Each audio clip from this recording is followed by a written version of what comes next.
Hello and welcome to the Apex Perspective podcast. This is a little preamble beforehand. We couldn't come up with a name when we started recording our first pilot episode, but we have finally named ourselves, and we are the Apex Perspective. So here's a little bit of intro music, and enjoy the show.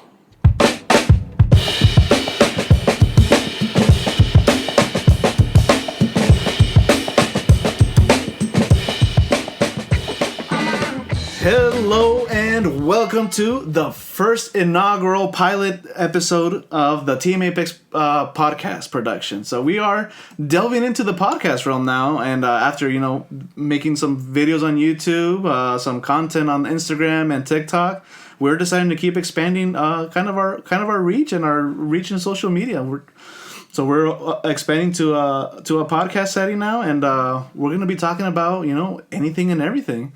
It gives us a little more time to delve into some topics, some product lines, the state of the retail, state of the hobby, and all this other good stuff. And today I am joined by two fine gentlemen, the Mr. Yu-Gi-Oh himself, Elpidio Perez. Say hello, Elpidio. The Apex Trio? The Apex Trio, yes.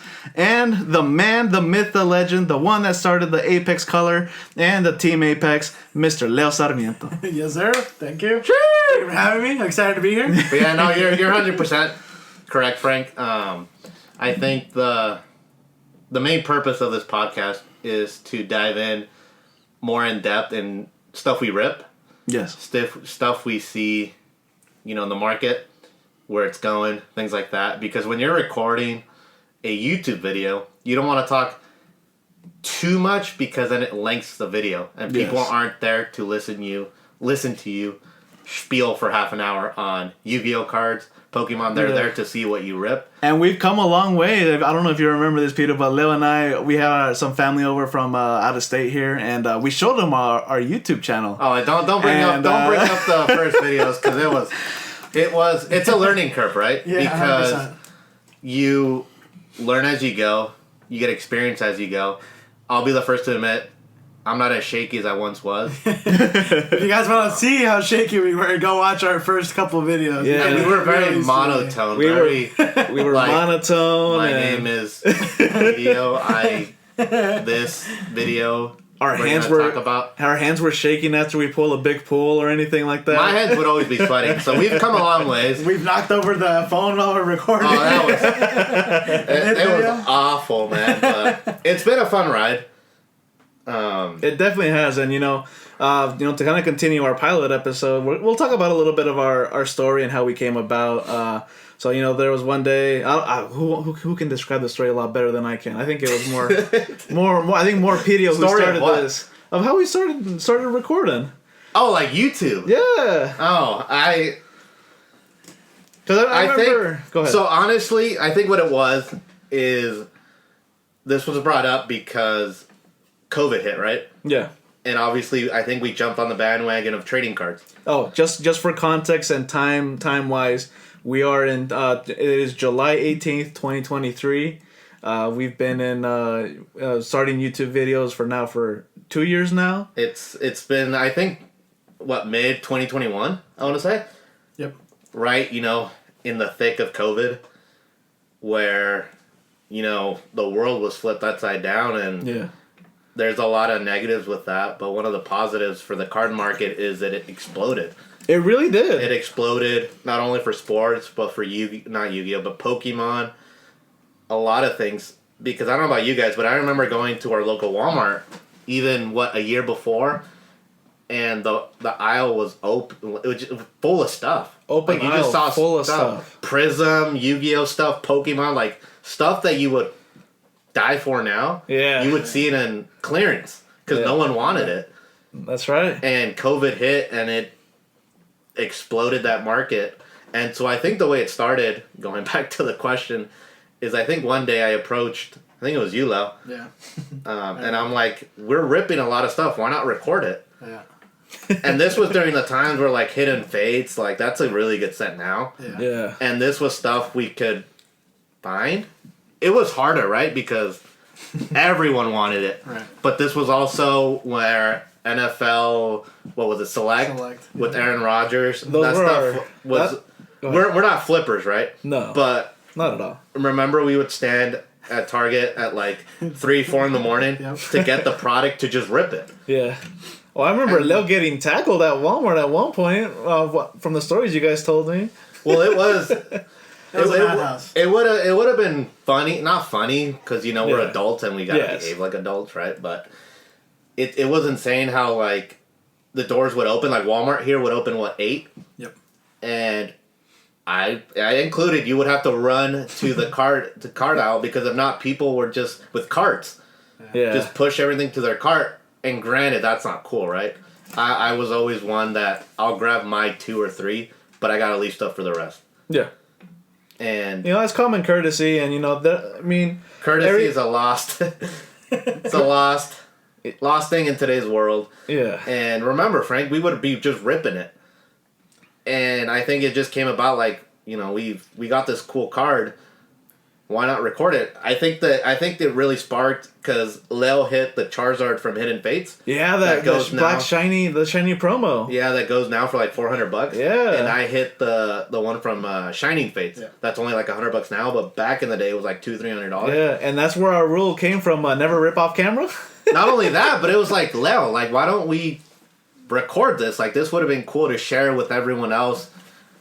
Not only what we hit, but even before this, I would YouTube, like, what can you hit from whatever product it was. Yeah. So why not spear and try that that market? Yeah. And I think that's how it started. I don't know. Yeah. What do you recall, Leo? Go ahead, Leo. I have just one quick second. I just have one thing to mention too, because I remember at that time TikTok, the app, was coming out. I think it came out in 2019, roughly. But I remember during COVID time, it was just my entire feed was just people ripping cards, and it was anything and everything: Pokemon, Magic the Gathering, anime, sports, obviously, and I think it just took off after that. Leo? Yeah, it was an interesting time because we were coming right out of COVID. It was, early 2021 when, stuff was just opening back up. Everyone was masked up and everything, and like Peter mentioned, it was 3, 4, 5 in the morning when we were out there standing in line. Just talking with everybody that was standing in line, making new friends, trying to get our hands on the latest trading cards, because during that time it was just nearly impossible to get your hands on anything you could. Obviously, there's a whole lot of reasons that we can dive into further in depth, but That was the chase, right? It was the chase. Because not a lot was out there, and it was hard people to get, wanted it. It was hard to And get your that's- hands on, and lots of people wanted it. and well, demand was look at the biggest thing for me outside of NFL Select is the Pokemon Shining Fates ETBs. It's like gold. Yeah. Yeah. Like, I think it was more gold than like during COVID with like hand sanitizer. Like, remember when you had to fight for those? Like, you had to go to like 20 different No stores. one could. Toilet paper. Do you guys remember that? I was about to say, I remember seeing rolls of toilet paper on eBay go for about $20 a pop. And I Water was like, bottles, like, yeah, it's water insane. bottles, Like- everything. The essentials for human life right there. Man, it was crazy. And for us, cards. The priorities right there. That's what we were most focused And granted, for context, at least I can speak for myself, I'm really big into Yu-Gi-Oh! I've always, Pokemon's always been my thing. In recent years, I hadn't been buying Pokemon cards because, for whatever reason, but again, with COVID, that really brought up that spark again. Like, I want to start opening Pokemon cards again. Yeah. I want to start opening sports cards, things like that. And that's when the market exploded. Right now, it's kind of, as of, today's recording, you can find a lot of stuff in retail. It's kind of slowed down a It little kind bit. of slowed down because, poor printers are on overload. for Yeah, the I think last, it's a year. combination of both. The market's died down. It's slowed down, but it's also the retailers are finally at a point where they can mass produce. There's no supply chain issues like them getting stock for their materials to make their cards and that kind of stuff. Like it's everything's accessible again, so they weren't having trouble like, oh, we ran out, we can't put any product because we don't have access to our materials to put stuff out. Not only that, but remember, a lot of them were shut down. Yeah. Workers weren't able to work. A lot of Yeah. them were working from home. So And that's part of the reason why that demand was so high is because there was so little product out there. Yeah. That when you did see it, like, oh, I have to get this right now or else I'm not going to see this for months. Yeah, no, the other thing too was during COVID too. I mean, I work in the agriculture industry, and so I remember a lot of the times hearing about ports being closed, and so I mean, there's that what you mentioned, Lil, about the supply and demand being there, or their product, or being able to get their materials to make these products. So, having the ports closed is never is gonna slow things down quite a bit, and things will get limited. But it is thankfully nowadays we are out of it. We're moving forward, and we're getting to the new normal. But that's a little preview of kind of like of what we think of what's going on right now. Just a little bit about ourselves. Elpidio mentioned he's a big Pokemon fan, and I know he's a big Pokemon fan. And that's why one of the reasons we're all good friends. We have something really in common that we all enjoy at the same time. And some of those things being soccer, sports, and just kind of hanging around with each other and, just talking. I haven't decided if we want to be a PG podcast or a G podcast. I don't know what our language barriers are going to be set right now, but... you mean I can't say... That's what we gotta decide on how we want to approach this podcast. Do we want to be that genuine and just target that audience, and feel free to be a little bit more ourselves and just expressive, be a little expressive, throw in some flavorful words per se? I think so. My 2 cents on that is, I think you can do all that without using the F word, without using profanity per se. Yeah. Because you can be genuine without having to use those words. Are some of them going to slip in? Sure. And I can say that because we're here together. And when you're with friends, you typically tend to be more comfortable. Yeah. And you typically tend to let loose, language-wise. Yeah. So if you hear a beep, that's Leo editing me saying the F word or whatever. But no, I think that's... At least I don't know what's your thought on it, Leo. I think that's where, at least for me, I think we can be genuine in talking about Yu-Gi-Oh, Star Wars, whatever we're talking about without having to curse every 2 words. Yeah. No, I 100% agree. I mean, there's a format for us to put ourselves out there, and we want to put ourselves in a good light and not be known for for bad things. Well, look at the YouTube channel. Known for stuff. Look at the YouTube channel, Frank. We have, I don't think, has a curse word ever come out of there, probably once or twice, but I think... Oh, I remember when I was recording. Yeah, I think we've edited it out. So I think that's a... It's a good standard. That's a route we go. Okay. Well, we're making progress, boys. We're making good progress. Well, I mean, kind of to get into I think this is a good intro for our podcast, and just kind of got to get into I don't want to call it like a segment, but call it the topic of the day. I don't want to be, saying that over and over again, but we're just going to get right into some of the topics that we've already planned and discussed beforehand. So far right now for this first podcast, we are at 13 minutes already. And that's just, as we haven't even really talked about a topic of the day or anything like that. So here, I have a topic of the day. Well, and I think we can each go, and then we'll call it a night. Okay. And we'll start with you, since you are spearheading the project. Is where do you want to see the channel in a month? Couple months. The channel, the YouTube channel. Yeah, where do you see it? Okay. Where do you want to see it go? For me personally, the YouTube channel, I have so much fun ripping it, and I have fun every now and then helping Leo, do edits or make some backdrops or thumbnails for that. But for me personally, the way I want to see, I just don't want to talk about the channel, but I want to talk about kind of like our team, essentially. I guess channel is a bad word. I meant to say because you're right. I guess we're diving into this realm. Yeah. Where do you want to see the brand in a couple months? So the Apex brand, because I know you wanted to do podcast. Obviously, YouTube's a big thing. You can't forget about that, right? No, yeah, we can definitely upload this kind of podcast and just put it into our into the YouTube feed as well, and to wherever you get your podcast from, we can find it. We can put it on there as well. But for me personally, the way I want to see the channel grow is I want to see it growing. I mean, some of us in our little team, we have really nice computers, and we kind of want to delve into streaming. I personally want to get into streaming a little bit. Maybe stream some of our FIFA games of pro clubs. We do play a lot of that, and we do have kind of like a team of 11 essentially now. We have a full squad. I kind of want to stream that, or every now and then do maybe we can go onto Twitch as well and open a hobby box live on camera, and do it that way too. definitely with the podcast, it's definitely a step in another direction. And you know, this with the podcast, I think it'd be cool just to kind of like talk about what we ripped in our videos, or like we can do these podcasts right after we record a couple of videos and talk about what we just ripped and what we see, and you know, talk about the sport and give some predictions. So like today, we opened up some Yu-Gi-Oh, some soccer, and some what else did we rip? Marvel. Excuse me.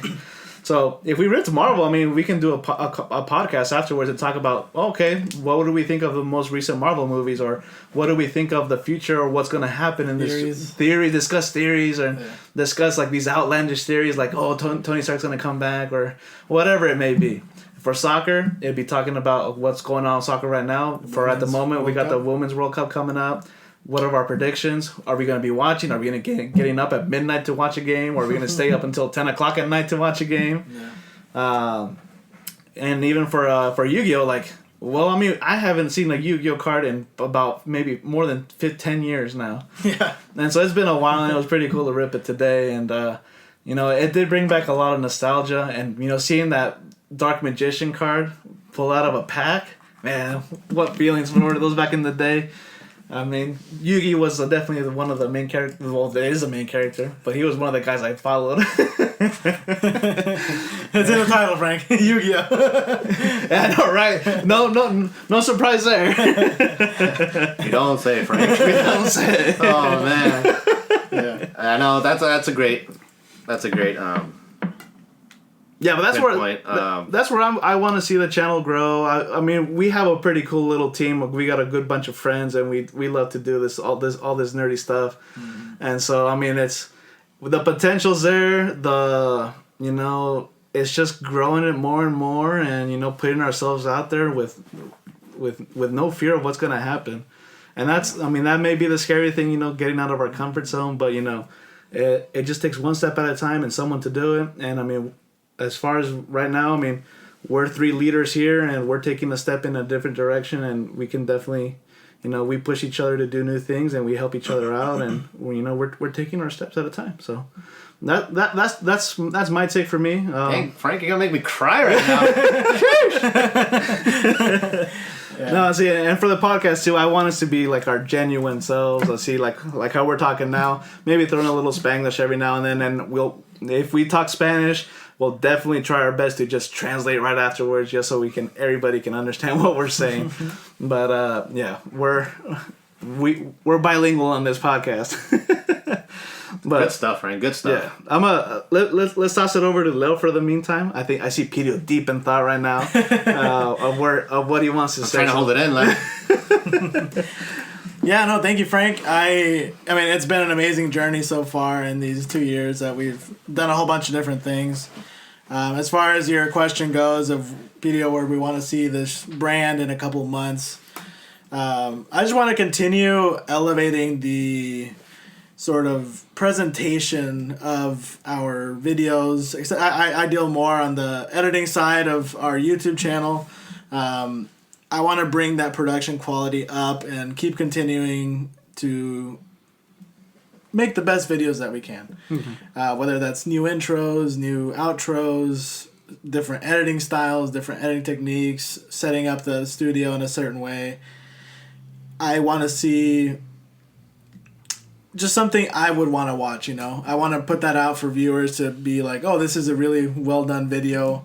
This is something that I would watch and spend my time. Because at the end of the day, time is money, and and people, like, they're choosing to spend their day to watch our videos. And I want to make it worthwhile to them to watch these videos and be like, oh, that was a cool video. I'm glad I watched that. I want someone to be able to watch our video and be like, hey, that was a really good video. That was really well done. The design was really cool. Whatever, we got some nice cards, that kind of stuff.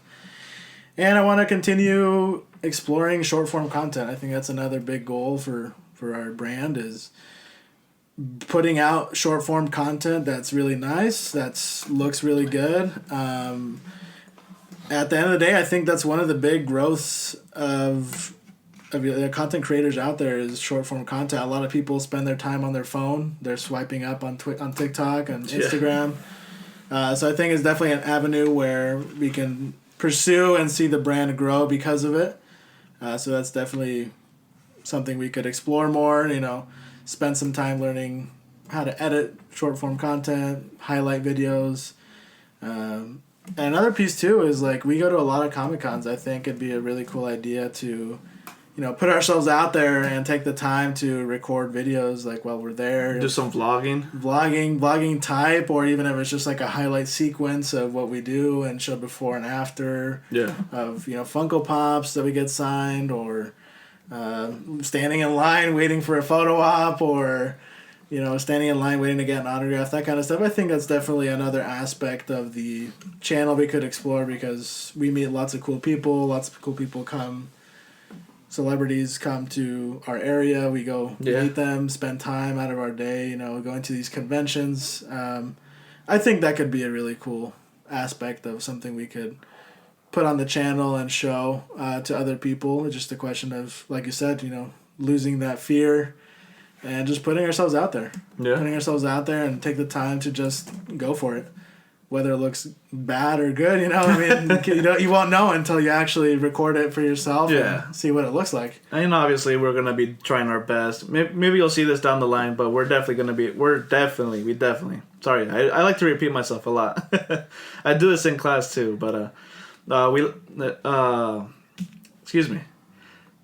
We like to put out our best work as possible as much as we do. We love to make sure that our work is 100% good. We're pretty self-critical of our own work, and we tend to be a little more negative, but we still got to remember to take the positive and keep doing the best of what we can do good and keep doing it better. Mm-hmm. Yeah. Oh, wow. Let me write that down. Yeah. No, something that stuck, at least for me, is what you said, time. The most valuable thing we have in life is time. Yeah. And the fact that people click on our videos, the fact that people take the time to look at our stuff, that's crucial to me. Mm-hmm. It's pretty amazing to kind of take a step back and think to where we were to where we're at now. And I think you're right. And for me personally, I just like having a platform where we can not only talk to one another about this kind of stuff, but for me, I like to talk a lot, and connecting with other people who are into similar interests as you I think is beautiful part of the hobby. Yes. And like Lel said, we go to conventions, I can't say daily, but we try to hit a few a year of the bigger ones, right? Yeah. The most recent one we attended was, outside of the Spokane one, was ECC. Yeah. Right? And that's one of the bigger ones. Yeah. Right. That's one of the bigger ones. And I think for me the beautiful thing is when you talk to other people there who are there for similar reasons. Yeah. Where, oh, hey, so-and-so is here. So, for example, in ECC, Mark Ruffalo was there. So we met a lot of people who are into Marvel, right? And we're really big into Marvel. Yeah. So just talking to other people about Marvel is beautiful, right? Yeah. Yeah, just the fact that there are like 100,000 people in a building at the same time that are all into similar stuff that you are. They are not there because... I mean, everyone obviously has their own reasons for being there, but it's in the general umbrella of a how many times certain topic. The building, right? Yeah, how many times have we not waited in line and you are talking to the person next to you about similar things? Like, hey, like for example, when you're walking up to get your Funko sign, oh, what are you going to put on your Funko? Yeah. Like, just conversations like that is what stick to me, right? I saw that sign, Elpidio. I know what you were referencing to. I don't know what you're talking about. It's not only that, but it's also the genuine feeling you get from these other people that you've never met in your life that are super excited about meeting. That they're there for the same thing. Yeah, and it's just like two random people who could be from totally different parts of the country or the world even happen to be standing in line together, both geeking out about connecting about the same thing. Yeah. And I don't know about you guys, but for me, every time I've gotten something signed, every time I've gotten a photo op, the actors or voice actors, whoever they are, they're genuine. Like they're, I always tell the vast majority. Are well, at least for me personally, you guys have met a lot more people than me. Yeah. Obviously, I believe that a lot of them don't need to be there for the financial aspect because I feel like they have a ton of money. Obviously, there's some that have to be there for, pay the bills. Right. But a lot of them, I genuinely feel that they're there, to interact with fans, to make someone's day by just scribbling on their Funko, by taking a picture with them, things like that. Just even a simple hello and thank you. Yeah. I remember the first time we went to a Comic-Con, it was back in 2015, and some of the big shows at the time were Arrow, and it was funny because it was our first Comic-Con and our first Comic-Con experience there. And we're standing in line for the Dark Archer. So granted, I haven't heard the story. So you haven't heard the story? No, okay. For context, I have not heard the story, so I really... So, and that's why another reason for the podcast, right? Where we can talk about stuff like this. Yeah, but go ahead, Frank. Yeah. I genuinely have not heard the story, so go. All right. I'm very intrigued because I see Leo giggling, so I don't know what happened. Yeah. So basically, what was going on is that show was pretty popular, and Leo and I we were into that show quite a bit, and at that Comic-Con they brought the main villain, the Dark Archer, which is also it's not really spoiler warning, but now that it's been quite a bit of time, the show's ended now, and. The actor who played the Dark Archer was John Barrowman, and he does a bunch of other stuff. He's pretty popular for Arrow and Doctor Who, from what I remember and seen. But Peter's shaking his head. He doesn't know the guy. No, I've never seen Arrow. Yeah, I've never seen the TV show Flash or things like that. Yeah. And I know they cross over. Yeah, they do that a lot, but it's all good. But anyways, back to the story. We were standing in line for the Dark Archer. He shows up. The crowd goes wild. And the crowd, or you guys go wild? No, there was a big crowd. There was a big line there. There was a group of about, I want to say about 50 people waiting in line with us, and he comes out, a big extravagant, and he just hypes up the crowd. And, Leo and I, we were about maybe 15 people in, 20 people in, and so as we were getting closer and closer, I'm there just kind of minding my business, just I'm excited to meet him, say hello, and all that good stuff. And I didn't look at Leo's face, but he was just kind of standing there, really still, just. Is that true, Leo? I'll explain my story afterwards. After he's been explaining his side of the story. So we go up, we pay for our autograph, and Leo has not said a single word this entire time, and he just walks up, points at the picture, hands it to John Barrowman. He signs it, and then Leo just walks away, not saying a single word. He's starstruck completely. That was the first time I've ever seen Leo starstruck.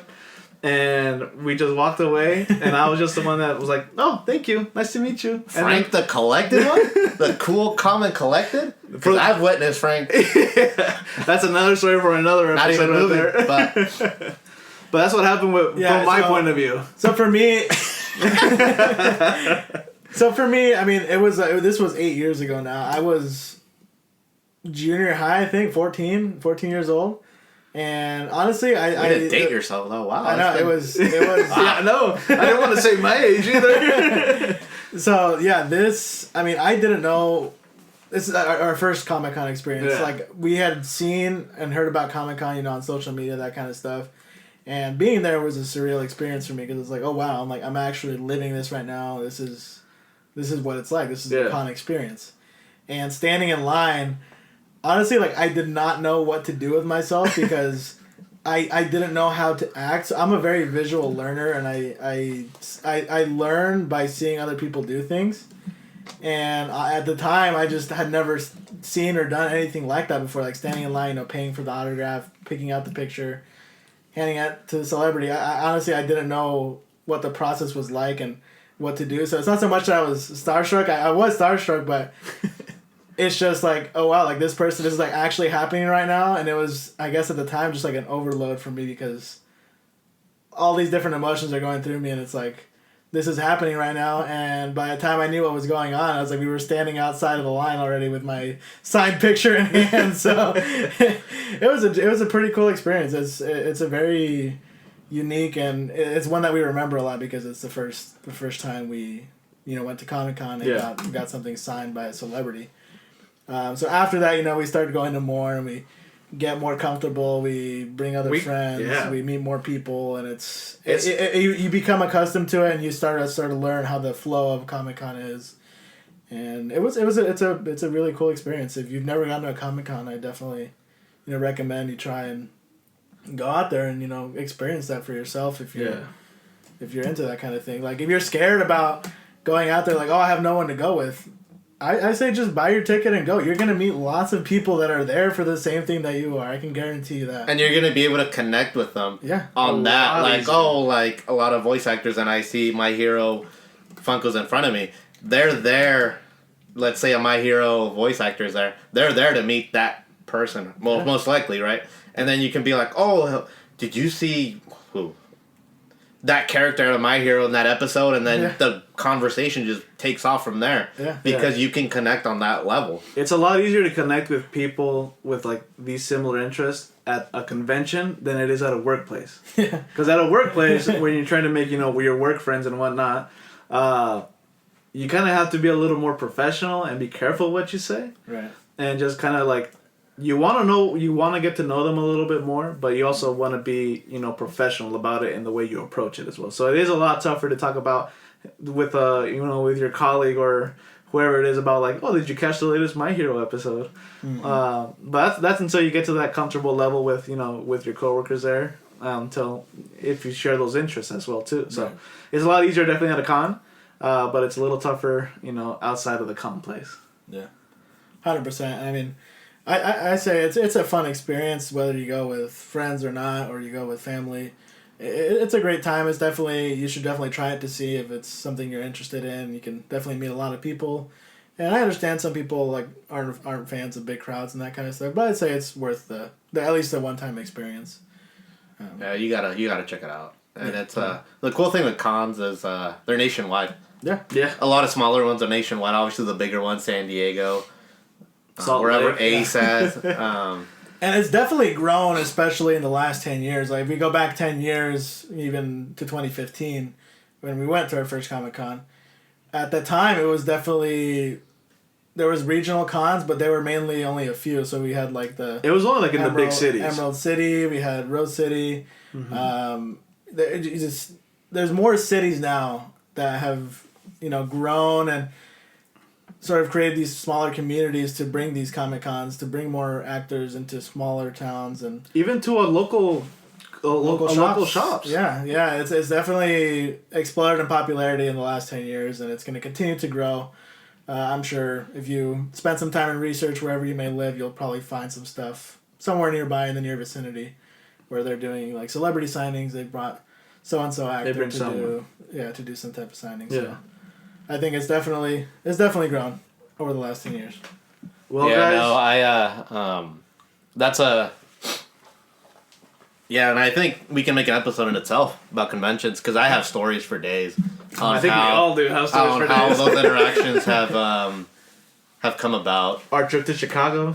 No, but that's part of the convention, right? And we can talk in a future episode. Part of the experience is getting there, especially if it's out of town. Oh man, our Salt Lake road trip. Why else would we have gone to Utah? I don't have family out there. Why else would I have gone out there, right? I don't know about you guys. I can't speak for you guys. No. Why I don't have family in Chicago, yet I went there for a convention. Yep. Yeah.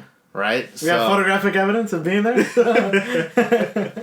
But yeah, no, I think that's a good spot to close it on our pilot / episode 1. Yeah, I think this is definitely a cool little experience that we're trialing. It's something that's going to continue to improve over time. Yeah. And I think this will make the light of day. I think this was a pretty good episode 1. Even though we're working on the name, guys, bear with us as we do this process of delving into the podcast realm. But without further ado, I want to say thank you to Elpidio. Yes, sir. And thank you to Leo.